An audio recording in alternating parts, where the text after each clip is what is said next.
Break के बाद खबरनामे में आपका दोबारा खैर मकदम है। आइए बढ़ते हैं मजीद खबरों की जानिब। तेलंगाना के ज़िले महबूबनगर के बीजेपी सदर ए शेखर ने इस्तीफ़ा दे दिया है।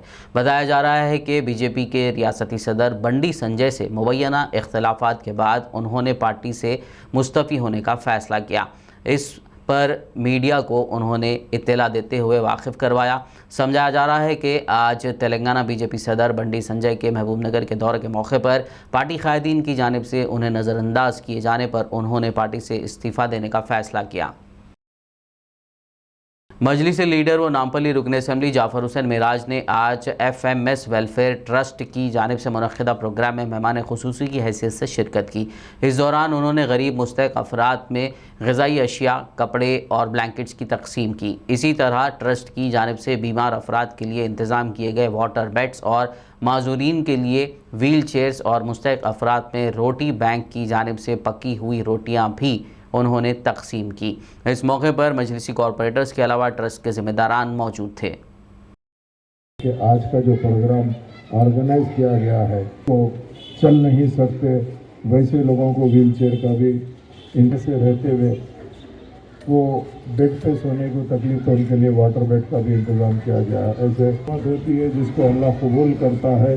तो मैं FMS के ज़िम्मेदारों को बेशक न सिर्फ मुबारकबादी देना चाहता हूँ, अल्लाह से दुआ करता हूँ या अल्लाह इनके खिदमतों को कबूल करे। जो नीयत से इन लोग ये काम कर रहे हैं, इसमें बेशक इनको न सिर्फ कबूलियत के साथ साथ इनके काम में और हौसला अफजाई हो और इनको और काम करने की अल्लाह ने भी इंतहा इनमें सलाहियत पैदा करे। अब रहा ये जो सिलसिला शहर हैदराबाद के करमन घाट इलाके में डिफेंस कॉलोनी में वाक़ खदीम जामा मस्जिद मीर साहब में जारी मदरसे के तामीरी कामों को जयपाल रेड्डी नामी शख्स की जानिब से रुकवाने की कोशिश की जा रही है।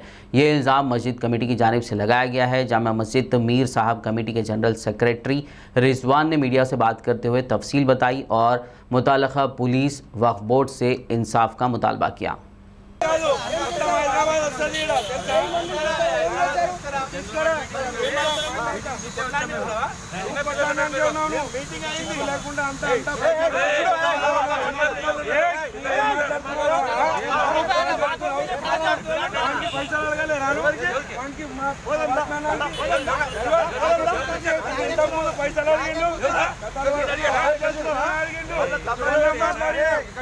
मैं जामिया मस्जिद मीर साहब रहमतुल्लाह अलैह करमनगढ़ डिफेंस कॉलोनी का जनरल सेक्रेटरी हूँ। मेरा नाम सैयद रिजवान है।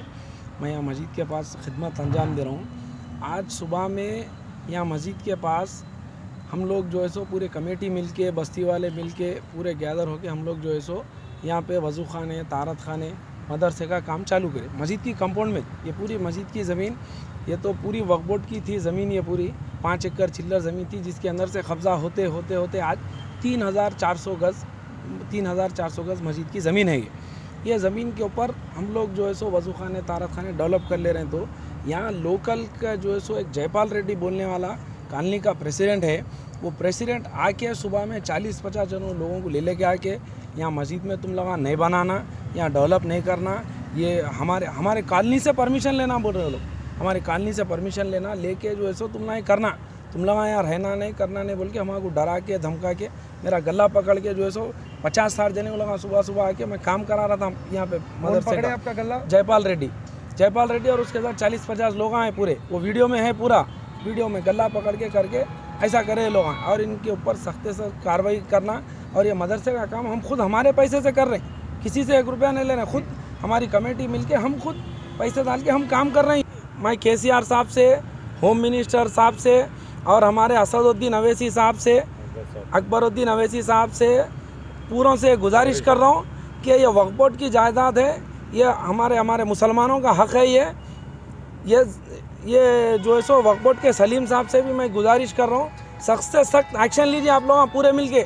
TRS लीडर वो जियागुड़ा स्टैंडिंग कॉरपोरेटर मित्रा कृष्णा ने आज हुकूमत की जानिब से तामीर किए गए डबल बेडरूम मकानात का दौरा करते हुए जायज़ा लिया। उन्होंने इस मौके पर डबल बेडरूम में मुक़ीम अवाम से मुलाकात की, मसाइल दरियाफ़्त किए। उन्होंने पीने के पानी और दीगर मसाइल की जल्द यकसुई का तयक़ुन दिया। बाद-ए-आज़ा मित्रा कृष्णा ने ईसाई बिरादरी की ख़वातीन में हुकूमत की जानिब से दिए जा रहे क्रिसमस गिफ्ट पैकेट्स की तक़सीम अमल में लाई। बहुत दिनों के बाद जो इलेक्शन के बाद हम लोग फिर एक बार 2 बेडरूम का जो सोसाइटी के इन्वेट के ऊपर यहाँ पर आने को हुआ और जितने भी बेनिफिशियर से आज बैठ के उनकी भावना को, उनका जो दिल की दर्द थी, उनका जो प्रॉब्लम्स है, आमने सामने बैठ के बहुत सारे चीज़ों के ऊपर चर्चा हुई। मेन पानी की किल्लत है, जो ऑलरेडी पानी होने पर भी घर तक नहीं पहुंच रहा, उसका जो टेक्निकल प्रॉब्लम के ताल्लुकात से मंडे के दिन आला ऑफिसरों को बुला रहे, जो जीएम को भी बुला रहे और मैनेजर को बुला के उसके अब जो प्रॉब्लम सॉल्व करने के लिए, और साथ ही साथ जो हमारा जो इंजीनियरिंग डिपार्टमेंट के ताल्लुकात से जो भी अभी ड्रेनेज का मसला है और थोड़ा क्लीनिस का मसला है, ये वेटरनिटी वालों को, सैनिटेशन वालों को बुला के वो जल्द से जल्द एक यूनिट दिलाने के वास्ते भी प्रयास करेंगे और बहुत सारे विषय पे चर्चा हुई। मदीना एजुकेशन सोसाइटी के सेक्रेटरी और मदीना पब्लिक स्कूल के बानी मरहूम KM आरिफुद्दीन को याद करते हुए ताज़ियती जलसे का एहतमाम किया गया। इस मौके पर उनके रिश्तेदार, दोस्त, अहबाब और शहर की मोअज़्ज़िज़ हस्तियों ने शिरकत करते हुए उनकी खिदमत को याद करते हुए खिराज पेश किया। इस मौके पर उनकी तहरीर करदा किताब की भी रस्म इजरा अमल में लाई गई। आरिफुद्दीन साहब मेरे वालिद थे और यहाँ मदीना एजुकेशन सेंटर में आज सबकी रिक्वेस्ट पर, सभी उनके जो दोस्त अहबाब थे उनकी रिक्वेस्ट पर हमने एक ताज़ियती जलसा रखा। और इस साल उन्होंने एक किताब लिखी थी, खुद लिखी थी। उनकी तबीयत ख़राब थी, फिर भी उन्होंने काफ़ी पीछे पड़कर उन्होंने लिखवाई हमसे और प्रिंट करवाई। इसमें 40 साल मदीना एजुकेशन वेलफेयर सोसाइटी की पूरी हिस्ट्री है, कैसा इसका बिल्डिंग्स का कंस्ट्रक्शन हुआ, कैसा परमिशंस मिले, वफ़ का क्या मसला है, वफ़ क्या है क्या नहीं है, सब उसमें लिखा हुआ है। तो उनकी ख्वाहिश थी कि छापे और पब्लिक डोमेन में ये किताबें आए, तो वही इसीलिए हम लोगों के दोस्त साहबाब की रिक्वेस्ट पर हम लोगों ने बुक का लॉन्च भी किया। महमूद अली साहब भी आने वाले थे, लेकिन एक मीटिंग में वो फंस गए, अभी फ़ोन किया उन्होंने, इसलिए नहीं आ सके। तो अभी यहाँ पर हामिद मोहम्मद खान साहब आए, आसिफ पाशा साहब, अजीज़ पाशा साहब, इस्माइल साहब, जस्टिस इस्माइल साहब, इन लोग सब ने लॉन्च किया बुक। और आई होप आप लोग सब बुक ये पब्लिक डोमेन में लेकर आएँ और पढ़ें और समझें, और आप लोगों की दुआ से, सपोर्ट से मदीना एजुकेशन वेलफेयर सोसाइटी की लेगेसी, आरिफुद्दीन साहब की लेगेसी को आगे लेकर जाएगा। राजेंद्र नगर मंडल मैलारदेवपल्ली पुलिस स्टेशन हदूद में नामालूम अफराद ने एक खातून TRS लीडर चैतन्या रेड्डी के मकान में घुसकर तोड़फोड़ करने के अलावा उनके साथ भी हाथापाई की, जिसकी उन्होंने पुलिस में शिकायत की। खातून ने इस हमले के लिए मखसूस सियासी जमात के कारकुनान पर इल्ज़ाम लगाया। पुलिस ने केस दर्ज करते हुए हमलावरों की तलाश शुरू कर दी है। గుంజుకొచ్చి ఇట్లా నేను అరుస్తుంటే ఆమె వెనక డోర్ తీసుకొని రా అని నేను చెప్పిన, ఈ డోర్ పెట్టిన పాప పడుకున్న డిస్టర్బ్ అయితే నేను ఉంటే వెనక డోర్ తీసుకొని రా అంటే వాళ్ళ పాప వస్తుంది, అడుగు శివ అన్నాడు. శివ అనేటోడు నన్ను లాస్ట్ కొట్టేటప్పుడు ఇద్దరు శివ అన్నాడు అని చెప్పింది. శివ అనే పేరు అయితే వినిపించింది. దీన్ని తీసుకుంది కానీ పోయేటప్పుడు మాత్రం అయితే ఇలా తప్పించుకున్నావు కానీ నేను నీ సావే కరెక్ట్ అని చెప్పుకుంటూనే పోయింది వాడు. ఇంకొకటి ముందరికి వెళ్ళినాక చెప్పింది ఆ శివ అన్న గొంతు ఎక్కడో టాలెడ్ అవుతుంది కానీ నాకు అంత అదైతలేదు, కానీ ఫేస్ మాత్రం ఎక్కడ కనిపించలేదు. వచ్చింది సార్। पड़ोसी रियासत कर्नाटक के ज़िले बिदर के बसवा कल्याण पुलिस ने गैर कानूनी गांजे की मुंतकली को नाकाम बना दिया। बसवा कल्याण पुलिस ने सस्तापुर बंगला के करीब 3 मुलजिमीन को हिरासत में लेते हुए उनके पास से 72 किलो गांजा और एक कार जब्त कर ली। गिरफ्तार किए गए मुलजिमीन में एक खातून भी शामिल है। जब्त किए गए गांजे की कीमत तकरीबन 5 लाख रुपए बताई जा रही है। बताया जा रहा है कि आंध्र प्रदेश के विजयवाड़ा से ये गांजा महाराष्ट्र मुंतकिल करने की कोशिश थी, जिसे बसवा कल्याण पुलिस ने नाकाम बना दिया। हैदराबाद से ताल्लुक़ रखने वाले एक शख्स की शिकागो में एक्सीडेंट की वजह से मौत वाक़ हो गई। इस शख्स की शनाख्त तप्पा चपुत्रा के साकिन 33 साला मोहम्मद मोइज़ुद्दीन के तौर पर की गई है, जो कुछ सालों से अमेरिका में मुक़ीम थे।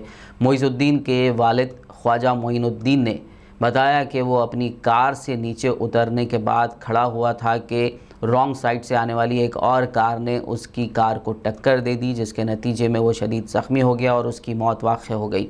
उन्होंने बताया कि गुज़िश्ता सितंबर में मोइज़ुद्दीन शहर आया था और उस वक्त उसकी शादी भी हुई थी। बाद में ये जोड़ा अमेरिका चला गया और उनको एक बच्चा भी है। बता दें कि मोइज़ के घर वालों को रात देर गए उसकी मौत की इत्तला मौसूल हुई। मोइज़ुद्दीन के अहल खाना ने तेलंगाना हुकूमत, मरकज़ी वज़ारत ख़ारजा और अमेरिकी कौंसल खाने से उनके अमेरिका पहुँचने के लिए इमरजेंसी वीज़ा जारी करने की दरख्वास्त की है। आखिर में एक नज़र हेडलाइंस पर। कल 21 दिसंबर से तेलंगाना में नॉन एग्रीकल्चरल प्रॉपर्टीज के रजिस्ट्रेशन हो जाएंगे बहाल। अवाम को मुश्किलात और परेशानियों से बचाने के लिए वज़ीर आला केसीआर ने लिया फैसला।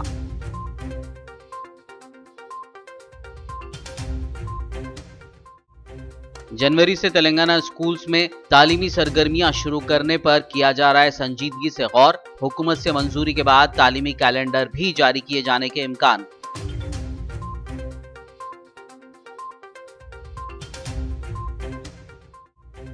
तेलंगाना में इंटर फर्स्ट ईयर के तलबा के लिए ऑनलाइन क्लासेस का 21 दिसंबर से होगा आगाज। बोर्ड ऑफ इंटरमीडिएट एजुकेशन के सेक्रेटरी सैयद उमर जलील का बयान।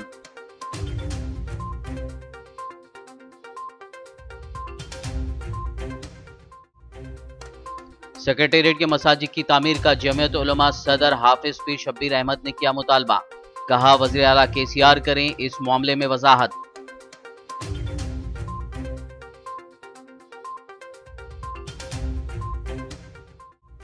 तेलंगाना के आइमा व मौज़नीन के मसाइल के हल के लिए हाई कोर्ट से होंगे रुजू।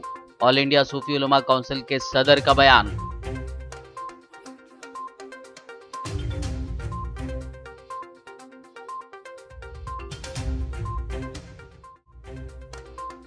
तेलंगाना की गवर्नर ने इन्फिनिटी राइड 2020 के आखिरी मरहले को झंडी दिखाकर किया रवाना। 19 नवंबर को कश्मीर से आगाज हुए इस सफर का 31 दिसंबर को कन्याकुमारी में होगा इख्तिताम। खबरनामे में फिलहाल बस इतना ही। ताज़ा तरीन अपडेट्स के लिए देखते रहिए PBN न्यूज़ और YouTube पर हमारे चैनल को सब्सक्राइब कीजिए। फेसबुक और YouTube के हमारे वीडियोस को लाइक और शेयर ज़रूर कीजिए।